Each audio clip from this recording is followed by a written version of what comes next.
Allez, c'est parti. Bonjour tout le monde. Allez, on enlève ce petit nid pour les phéromones. Est-ce que le monsieur il veut garder le nid pour remettre dans le nid? Non? En retenant? Je voulais qu'il en fasse un peu de soupe, il ne va pas. Oh. Ah là là. C'est pas gentil quand même.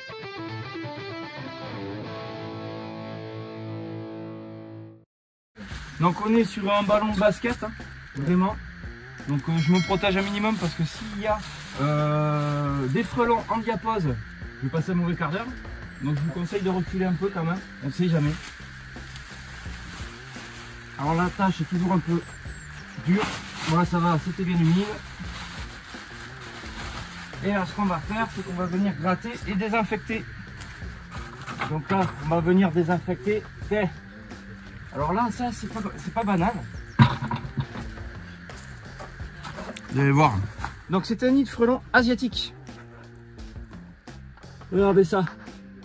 Je pense que vous voyez tout ce qui reste dans les nids. Pourquoi j'ai tendance à laisser les nids en place? Bon là je ne les laisse pas en place parce que on est à l'abri. Il peut y avoir d'autres frelons qui reviennent. Mais regardez les araignées. L'araignée, elle a carrément pris le frelon asiatique. Donc on le reconnaît bien avec sa tête orange. Sa tête orange, pattes jaunes. Bon là les pattes jaunes on ne les voit pas.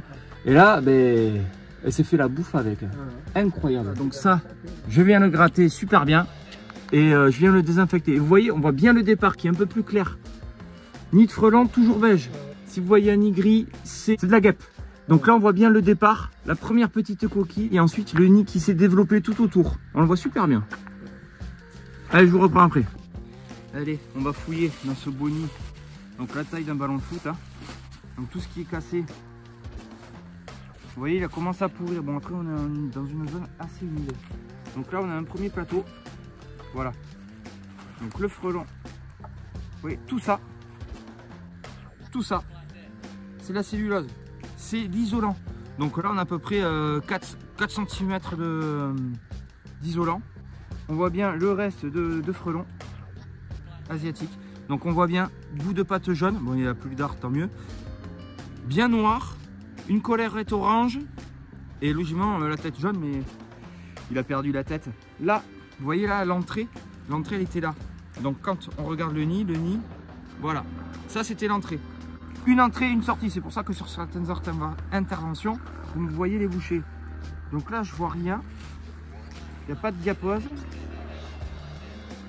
Donc le nid il a été un peu avorté quand même. Hein. Vous voyez ça c'était des futures larves. Hein. Voilà. Donc là si une araignée est allée dedans, on découpe la larve. Et là, c'est les Kinder Surprise. Donc, est-ce qu'on va voir la tête? Est-ce que je vais réussir? Ah, bah, je vais lui décrocher la tête. Voilà. Les yeux blancs. Parce qu'il est mort. Il a les yeux blancs. Donc, on reconnaît bien, pattes jaunes, etc. Donc, il y a un plateau. C'est un petit nid, un ballon de foot. 2, 3, 4. 4 plateaux. Les pieds toujours durs, hein. Vous avez vu? Donc là, c'est de la moisissure. Donc le nid, peut-être juillet l'année dernière. Vous voyez quand même pas mal de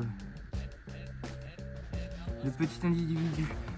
Bref, et là on arrive sur les tailles. Il faut savoir qu'un frelon, hein, comme je l'ai déjà dit, un frelon, ça naît à sa taille adulte parce que les alvéoles sont grosses.